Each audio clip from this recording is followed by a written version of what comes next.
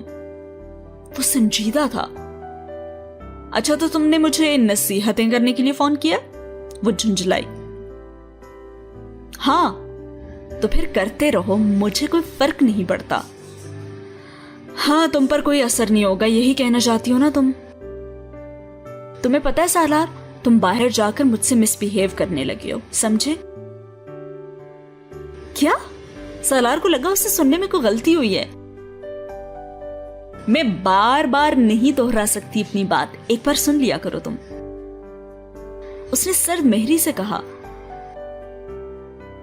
میں مس بیہیو کر رہا ہوں تمہارے ساتھ؟ اس نے بے یقینی سے اس سے پوچھا. ہاں بالکل. جواب بالکل 2 ٹوک تھا اور سالار نے بے اختیار گہرا سانس لیا. میں اگر تمہیں کوئی عقل کی بات سمجھاتا ہوں تو میں مس بیہیو کرتا ہوں تمہارے ساتھ؟ ہاں. او اب تم یہ کہنا چاہ رہے ہو کہ میں بے وقوف ہوں؟ سالار کا دماغ گھوم کر رہ گیا. ارے میں نے کب کہا کہ تم بے وقوف ہو؟ اب تم مجھے جھوٹا بھی کہہ رہے ہو ہے نا؟ وہ بے بسی سے ہنس پڑا. کیا ہوا ہے تمہیں ماما؟ ہاں اب تم کہہ دو میرا دماغ خراب ہو گیا ہے نا. اٹھو پانی پیو. کیوں پیوں؟